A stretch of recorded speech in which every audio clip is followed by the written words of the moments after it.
Bem-vindos ao Chalé Cultural, eu sou Grace Posato e hoje vamos falar sobre o Morro dos Ventos Uivantes, de Emily Brontë.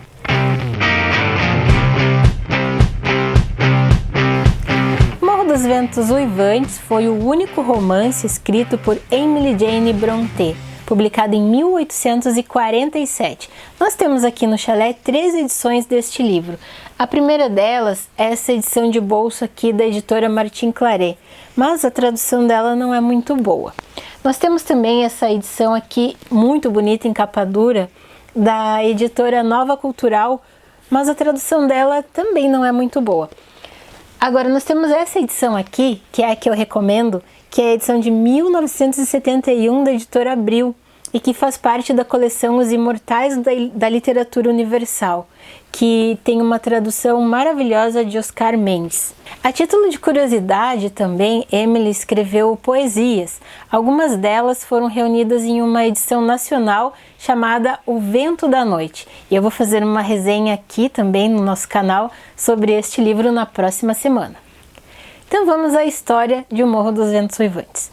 A história se passa no interior do condado de Yorkshire, norte da Inglaterra, no século XVIII, e para que a gente possa entender melhor a psicologia dos personagens, nós precisamos entender que Yorkshire do século XVIII era vista como um lugar de gente rude, sem cultura, pouco civilizada, e é assim que agem todos os personagens da trama. O Morro dos Ventos Uivantes é o nome da casa da família Earnshaw, na zona rural. Um certo dia, após retornar da cidade, o patriarca da família, o Sr. Earnshaw, ele retorna trazendo um menino, um cigano de pele escura, que estava mendigando nas ruas de Liverpool. Ele batizou o menino com o nome de Heathcliff, nome de um filho seu que havia morrido, e Heathcliff passa a ser criado ao lado dos 2 filhos do casal, Hindley e Catherine. Hindley odeia Heathcliff desde que ele chegou, mas Catherine, apesar da resistência no início, acaba aceitando ele e viram amigos inseparáveis. Após a morte do pai, Hindley, agora o dono do Morro dos Ventos Uivantes, transforma Heathcliff em um criado da fazenda. Todos sabiam que Catherine e Heathcliff eram completamente apaixonados um pelo outro.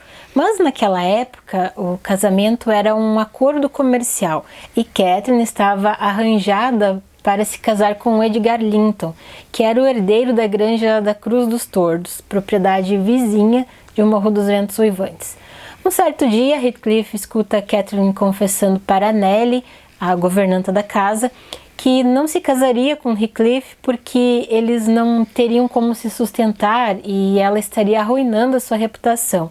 Heathcliff foge e Catherine casa-se com Edgar Linton. Anos depois, já conformada com a ausência de Heathcliff e casada com Edgar Linton, Catherine recebe a visita de Heathcliff. Ele está bem vestido, em ótima forma física, mas parece ainda mais frio e rancoroso do que antes. Ele conseguiu acumular uma fortuna nesses anos em que esteve fora, mas ele não explica o que esteve fazendo, por onde andou, mas diz para Catherine que voltou para ficar e que estaria comprando o Morro dos Ventos Uivantes. Com os sentimentos divididos entre o seu marido e o seu amor de infância, a saúde física e mental de Catherine começa a definhar. Para piorar, ela descobre que está grávida e, em estado de delírio, ela morre enquanto dá à luz a uma menina. Inconformado com a morte da sua amada, Heathcliff resolve se vingar de todas as pessoas que o separaram da sua amada. E é a partir daqui que se desenrolam as principais tramas da história. Eu vou parar por aqui para evitar spoilers, mas o que eu posso dizer é que um dos grandes méritos deste livro é que a história é totalmente imprevisível. A gente nunca sabe para que lado a história está tentando ir e o desenrolar dos fatos sempre é surpreendente. Se pararmos para pensar que O Morro dos Ventos Uivantes foi escrito no período romântico, numa época em que o bem e o mal eram bem definidos e o mundo e as personagens, principalmente as personagens femininas, eram muito idealizados, a originalidade da obra fica ainda mais evidente. A duplicidade de sentimentos, por exemplo, Heathcliff ama Catherine profundamente é um amor selvagem, desmedido, mas ao mesmo tempo ele odeia ela e dirige sua vingança ao amor da sua vida. As emoções dos personagens estão sempre à flor da pele. Outra coisa que contribui para a originalidade da obra é a forma como a autora vai e volta no tempo.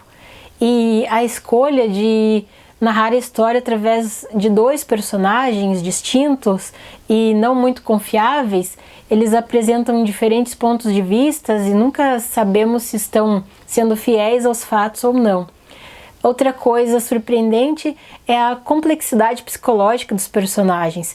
Eles foram construídos de forma tão orgânica, as descrições, a intensidade dos sentimentos, a carga dramática em torno deles, o espírito selvagem e animalizado, muitas vezes, dos personagens, e é tudo tão verossímil que faz com que o leitor acredite que esses personagens realmente existiram, mesmo sabendo que se trata de uma ficção.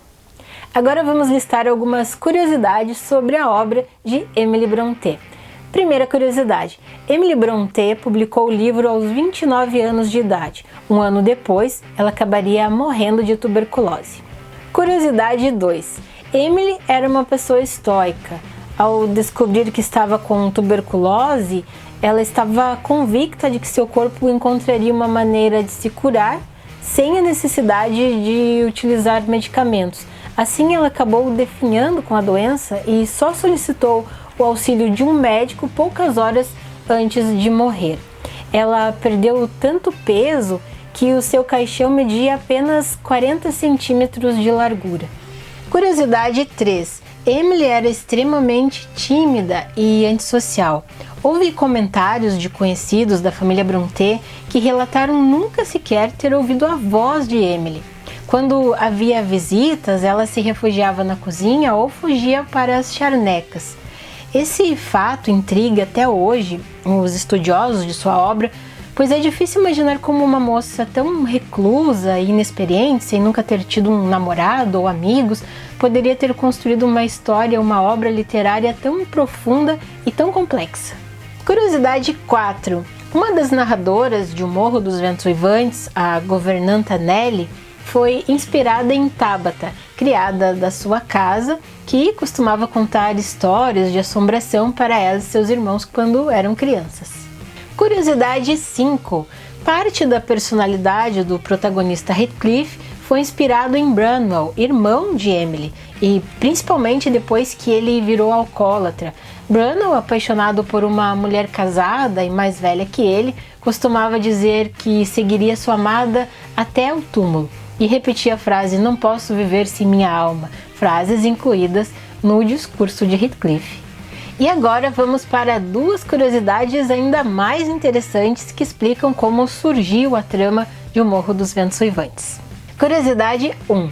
A residência dos Earnshaw foi inspirada nas ruínas de Top Widens, uma casa de fazenda situada nas charnecas onde Emily costumava passear. Curiosidade 2. A origem da trama tem inspiração em uma história real. É mais ou menos assim. John Walker, que seria o Sr. Earnshaw, tinha 4 filhos, 2 meninos e 2 meninas. Ele adotou então um sobrinho chamado Jack Sharp, que se tornou o Heathcliff na história. Os meninos foram bem educados e se deram bem em Londres. Já Jack Sharp ficou em casa com suas irmãs e após a morte de Richard, o filho mais velho, que aconteceu num acidente, o Sr. Walker então resolve deixar Jack Sharp no comando da casa e dos negócios, pois era claramente o seu preferido. Anos depois, quando o Sr. Walker morre, John, o único filho ainda vivo, herda tudo e dá ordens para que Jack Sharp vá embora.